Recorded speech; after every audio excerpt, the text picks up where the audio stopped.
para você o quê? É bom dia? É boa tarde? É boa noite? Como é que está a expectativa do seu coração para mais um podcast? Porque eu posso dizer que as nossas expectativas, né, Esli, Ô, estão em alta, é ou não é? ô, eu estou aqui, ainda mais, sabe de uma coisa?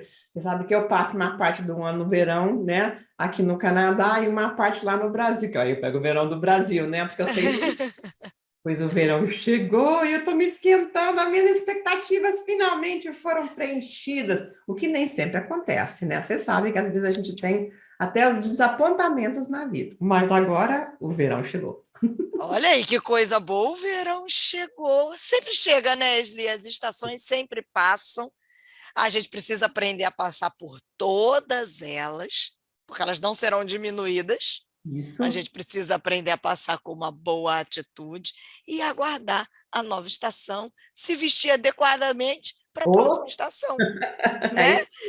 E é por isso que esse podcast aqui tem nos ajudado a pensar tanto, né? Eu sei que você que tem acompanhado tem ficado cada vez mais apaixonado pela doutora Esli, eu compartilho disso com vocês, assim. Eu não escondo isso de ninguém, porque a minha paixão por ela é lá, ó, top das galáxias, e principalmente por aquilo que Deus derrama nela, e por ela deixar fluir. Hoje a gente começa uma série, talvez de 3 ou 4 episódios, em que nós vamos conversar sobre a importância do pai. E aí, doutora Esli, pode ser impressão minha, e aí você vai me corrigir se eu estiver enganada, mas ao que me parece que ao longo dos últimos tempos, e aí eu não sei se tem a ver com uma questão do feminismo versus o machismo, essas mudanças de mentalidade, o pai, a figura paterna, acabou sendo deixado um pouco de lado. É óbvio que a gente sabe que a figura materna é sensacional, ela é necessária, mas muitas vezes a figura paterna tem sido deixada, né, em detrimento da figura da mãe. Então, a minha primeira pergunta é: eu estou errada nessa minha mentalidade? E segundo, aí já emendo direto, qual que é a importância do pai? Tem importância? Porque a gente criou até palavras tipo, é pãe, Dia das Mães, pãe. Não, porque a gente reconhece que existem mulheres que criaram seus filhos sozinhas, mas são pães? Fica a pergunta. E aí, ó, tá no teu colo, doutora Esli. Então, Marcelinha, você também, né? Não deixa barato as perguntas para você, hein? Olha, eu acho que nós vivemos numa cultura, e aí é cultura mesmo, quem sabe até uma cultura de, hum, quem sabe assim, herança cultural religiosa, né? Onde assim, mulher é tudo, mãe é tudo, e pai, sabe? Para que a gente precisa de pai, né? Afinal de contas, né? A ideia de que, e eu quero dizer isso com muito respeito, tá? Porque não quero ofender ninguém, nem de cá, nem de lá, nem de lugar nenhum, mas assim, muito aquela a doutrina na qual nós acreditamos, né? Que Jesus nasceu da Virgem Maria, né? Que de certa forma, assim, o José, né? O pai biológico, né? Não participou, né? Dessa geração. Então, às vezes, sai essa ideia de que, para que a gente precisa de pai? Se nem Jesus não precisou. Mas não é bem assim a história, né?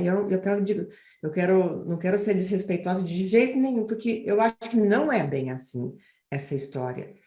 E na nossa cultura, então, fica assim, Dia das Mães é aquela coisa maravilhosa, porque mãe é maravilhosa, porque a minha mãe, porque a minha mãe, porque minha mãe foi mãe e pai, aquela história toda, né? Sendo que eu acho assim, mãe não pode ser mãe e pai, eu sei, né? Você sabe que eu passei 7 anos divorciada, né? Os 7 anos em que minha filha era pequena, minha filha tinha 10 anos quando eu voltei a me casar, e era, às vezes, assim, que eu queria dizer assim, eu faço coisas de pai, eu precisei fazer algumas coisas de pai, mas eu não Uhum. sou pai porque eu não sou homem, né? Eu não posso ser isso. Agora, fiz muitas coisas, sim. Eu acho que assim, muitas mães que acabam tendo que criar seus filhos sozinhas, a gente acaba fazendo mesmo, né? Mas isso não quer dizer que este é o ideal de Deus. Porque senão, né, Deus tinha criado Eva lá no jardim, tinha resolvido o problema por ali mesmo, não precisava de Adão, né? Uhum. E Adão também não entra na história só de inseminação, né? Só para fins de reprodução, né? Eu acho que Deus criou Adão e depois criou Eva a partir de Adão, né? Para serem um encaixe, né? Para serem pessoas individuais que foram criadas para andarem juntas, se multiplicarem e também de se curtirem, né? De terem prazer juntas, né? Porque se não fosse assim tão importante também o prazer, né? Como que se o prazer sexual fosse uma coisa terrível. Não, ele dentro do casamento, dentro daquilo que Deus intencionou, ele é maravilhoso.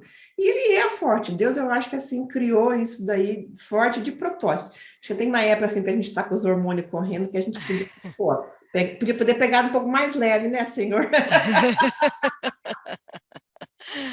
Mas por outro lado, né, é uma coisa tão linda, tão bonita e tão boa, né? Dentro dos seus contextos apropriados, né? E a gente vê a nossa cultura brasileira promove uma série de ideias, né? E de condutas que nem sempre estão de acordo com a vontade de Deus, nem com aquilo que a Bíblia nos ensina. Mas pai é uma pessoa muito... Você sabe que eu tinha um amigo que dizia assim, eu não vou para a igreja no Dia dos Pais. Eu olhei para ele e disse, é mesmo? Disse, é. Porque a gente vai para a igreja no Dia das Mães e todo mundo fala, ai, que coisa maravilhosa que é a mãe. Aí a gente vai na igreja no Dia dos Pais, a gente só recebe crítica. Então dizem, ai, porque o pai é ausente, porque o pai não fala, porque o pai não faz, porque o pai não paga, porque ele não está presente, porque ele é violento, porque ele abandonou, porque a mãe está sozinha. Assim, mas nós não somos todos assim. Eu não fiz nada disso, né? Pelo contrário, eu fui um bom pai, né? Eu fui um bom pai, eu tive presente, eu troquei fralda, dei mamadeira, levantei de madrugada, né? Carreguei menino para a escola, protegi, levei para o hospital, segurei na mão. Tudo isso que pai deve fazer, eu fiz. Mas eu não ganho esse reconhecimento. Eu nunca me esqueci disso, sabe, Marcela? Fiquei assim chateada de ouvir uma coisa dessas, porque no final das contas, E reconhecer que é isso que acontece, que acaba acontecendo, né? eu acho que ele tinha razão, sabe? Eu não É. podia dizer nada, ele tinha razão, rapaz, como assim? Então, eu repensei uma série de coisas nesse sentido, porque o próprio Senhor Jesus diz assim, eu só faço porque eu vejo meu pai fazendo. Perfeito. Né? É, E nós é. vemos do judaísmo de Jesus, né, nessa época, né, era um patriarcado, né? Então assim, era de pai para pai para pai para pai, né? Mas hoje a gente vê uma questão religiosa no nosso continente que é assim, religião é coisa de mulher. Sim.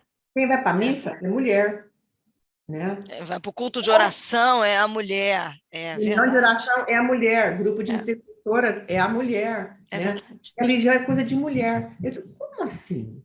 Né? Da onde que nasceu isso? Né? E eu acho que a gente tem que se fazer essas perguntas e pensar bem, porque nós precisamos transformar um pouco essa noção, né, de que Uhum. religião é coisa de mulher, que o homem não precisa disso, que o homem não entra na família, que a gente não precisa de homem a não ser para realmente fazer isso, e a gente pode pegar isso até num banco de sêmen e resolver o problema. Não sei até que ponto essas são as ideias que correram pela cabeça do Senhor quando ele criou o matrimônio, né? O casamento, a Exato. família, né? Então, eu acho que, em termos de preâmbulo, pai é uma coisa importante, é uma pessoa importante. Aliás, vamos ver por que ele é tão importante. Olha, Eu alguma ia das... te perguntar isso agora. Há coisas que só o homem, só o pai pode fazer na vida de um filho? E vou te esclarecer, te especificar. Uma vez ouvindo uma pregação, um pastor falou uma frase que eu nunca mais me esqueci. Ele disse assim: o pai é o responsável por dar destino ao filho. E aí eu jogo isso para você. Olha, o pai é tão importante que Deus fez questão de que Jesus tivesse um pai terrenal. Uhum, E nós é verdade. sabemos que José jogou um papel muito importante na vida de Jesus por várias razões, mas eu vou te contar algumas. No judaísmo da época de Jesus, o pai, era responsável por duas funções muito importantes. Ele tinha que ensinar uma profissão para o filho. Porque o filho não podia cair na rua, não podia cair na gandaia, ele tinha que ser capaz de sustentar sua família, e ele tinha que ser digno, ele tinha que ganhar a vida de uma forma digna, não podia ser ladrão, não podia roubar, não podia assaltar, tinha que ser honesto, então ele tinha que ter uma profissão. Então nós sabemos, né, que José deu a profissão dele para Jesus, porque Jesus era carpinteiro igual o pai Carpinteiro. dele, né? Perfeito. Então, assim, José cumpriu com essa função muito importante, que é dar uma profissão para o seu filho. Hoje em dia, quem sabe, são os pais, né, que muitas vezes pagam, né, a faculdade, escola e não sei o que mais, mas de alguma forma também, em geral, ajudam a profissionalizar os seus filhos dentro da nossa cultura mais atualizada, né? A segunda coisa que José fez, você sabe que naquela época, Marcelo, não tinha livro. Não tinha Bíblia, assim, que a gente virava as páginas e a gente podia comprar quantas a gente quisesse e quantas versões a gente quisesse. Não. Eles eram papiros carésimos, que nem todo mundo tinha. Tinha acesso, né? Mas que dentro, né, da cultura hebraica, dentro da cultura judia, era muito importante poder ler, porque você precisava, quando você tinha acesso, poder ler a Bíblia, poder ler a Torá, poder ler As leis, né? pelo menos nas sinagogas, em geral, havia pelo menos um exemplar. Então, se eles te chamassem lá na frente, pelo menos os homens, né? Mas muitas vezes as mulheres também aprendiam a ler, mas pelo menos os homens, eles tinham que aprender a ler, eles tinham que poder ler a Bíblia, ler a Torá, ler os primeiros 5 anos, os 5 livros da Bíblia. E muitas vezes, que em geral era dessa forma que acabavam aprendendo, eles tinham que decorar. Porque como não tinha a Bíblia para ficar lendo em casa, eu esqueci o versículo, eu vou lá ver onde é que era que fica mesmo, como é que diz. Não, não tinha disso, não tinha Bíblia em casa em geral, né? Então, a gente aprendia de memória, decorando. E nós sabemos que Jesus conhecia a Bíblia, porque ele cita trechos inteiros, ele faz as ligações entre as profecias, né? Cita os profetas, né? Tanto da Torá quanto do Antigo Testamento, porque ele só tinha isso, né? No tempo de Jesus não tinha Novo Testamento. E ele cita. Então, nós sabemos também que quem ensinou isso para ele foi José. Eu ouvi uma vez que a ponte inicial, quem fazia era o homem na vida do menino, porque depois o menino podia ir estudar, agora a mulher, a esposa e as filhas não tinham que receber por parte desse homem, por parte desse pai, né? Então, daí você já vê essa importância, é impressionante, realmente. Até o apóstolo Paulo fala, né, se a mulher tiver alguma pergunta, ela pode ir para casa Faz em perguntar ao casa. marido dela, É. né?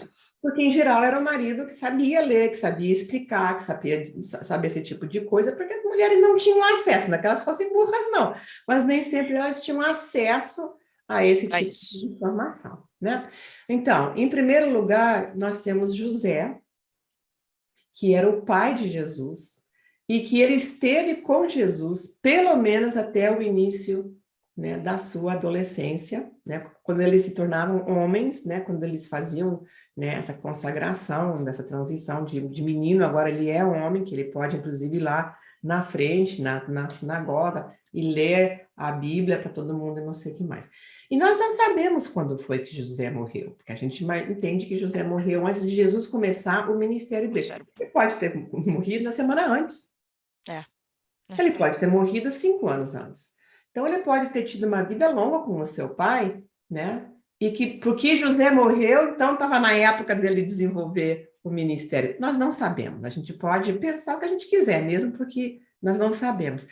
Mas nós sim sabemos que pelo menos até os 12, 13 anos, né, José estava com eles, porque a gente tem a história dele se perder lá no templo e a família ir embora, esqueceu ele lá atrás. É verdade. Não, porque eles achavam que estava junto, né? Mas tiveram que voltar lá e buscar. Também é uma coisa interessante, é o pai, né, que transmite a ideia, a imagem de Deus Pai. Jesus falava do seu pai, né? Eu vejo meu pai fazendo isso, eu faço igual. Eu vou conversar com o meu pai, porque o meu pai falou assim, porque o meu pai me ensinou assim, porque meu pai falou assim para vocês, que meu pai disse que assim a gente deve fazer desse jeito. Então a gente vê que o pai dele, né, espiritual, né, que era Deus, de alguma forma também, ele tinha essa relação que provavelmente veio da convivência dele com José. Porque A influência, né? a gente atribui a nossa imagem, a forma que a gente se relaciona emocionalmente com Deus, tem tudo a ver com as figuras de autoridade com a qual nós somos criados, que em geral é mãe e pai, né? Uhum. E José, obviamente, teve uma influência, um impacto bom e importante na vida de Jesus, porque ele transfere isso para Deus Pai, né? E ele tem essa relação muito bonita, né, que a gente vê de muita intimidade, né, que ele levantava de manhã cedo e quando ainda era escuro para orar, para falar com o pai dele, né, para falar com o pai dele. Então, nós temos isso daí. E é o pai, né, que dá também essa imagem, né, de defesa, de proteção, de A segurança, segurança, né? né? É ele que, assim, ele que tem a costa larga e protege a família. Não, no meu plantão você não vai fazer isso, não. Com os meus filhos você não vai fazer isso, não. Com a minha mulher, não, sabe? É um pouco isso. Não no sentido machista da coisa, mas no sentido de proteção, né? Do lugar seguro, né? Lugar seguro. Sabe, um tempo atrás, muitos anos atrás, com esse aqui eu vou rematar, viu? Mas depois a gente vai continuar conversando. Vamos, o próximo ainda tem Uma muito coisa mais coisas aí. interessante para te contar. Mas eu escutei na rádio lá nos Estados Unidos, eu nunca mais escutei isso, eu não consegui pescar quem foi que deu esses dados, mas eu vou te dar os dados mais ou menos, porque inclusive a memória às vezes me falha, mas era mais ou menos assim. Uhum. E assim, quando o jovem conhece Jesus, 17% das famílias também se convertem. Quando uma mulher, quando uma esposa, uma mãe se converte, né, mais ou menos uns 26% das famílias também se convertem. Mas quando o homem conhece Jesus, 94% das famílias se convertem. Gente, Assim, olha, é impressionante. É né? impressionante. Então, assim, existe uma coisa, né, bíblica, mas espiritual também, que a gente pode dizer, nessa liderança paterna Paterno. que impacta a família deste tanto. Deste tanto. Né? É. Então, eu queria comentar isso com você. Depois eu vou conversar com você também na próxima vez, se você quiser. Com certeza, você acha que eu já não estou contando as horas para a próxima semana? E aí eu vou te contar outras coisas que o pai também faz em termos de influência, como é que ele define certas coisas, né, Na para vida dos a filhos, família. né? Ele é o cabeça da família. Assim como Deus, né, é a cabeça do homem, né, o homem também é a cabeça dessa família. Ele, onde essa cabeça vai, a família vai atrás. É, gente, eu sei que como eu, você também já está contando as horas para a próxima quarta-feira, em que vai subir o próximo podcast, que nós vamos conversar, porque são princípios vindos do Senhor. E a doutora Esli, ela vai nos mostrando isso com tanta clareza, que você fala assim, não é contra fatos, não há argumentos, né? Não tem como faz link, como faz sentido. Tá assim, aquele momento é eureka. O podcast Sem Sanidade não é santidade, é um momento eureka, doutora Esli, né? Na nossa vida, na vida de tantas pessoas. Então, guarde aí uma semana de paz para você, cheia da presença do nosso Pai Eterno, porque na próxima semana nós vamos falar mais sobre a importância do pai, né, doutora Esli? Vamos sim, vamos falar disso, porque tem muito mais coisa para contar, para dizer de como os pais são maravilhosos, como o pai é importante. Assim como existem pais maravilhosos e mães maravilhosas, existem uns que não são assim desse jeito, mas a gente não pode ficar generalizando. Existem pais maravilhosos. Olha aí então, hein? Até semana que vem.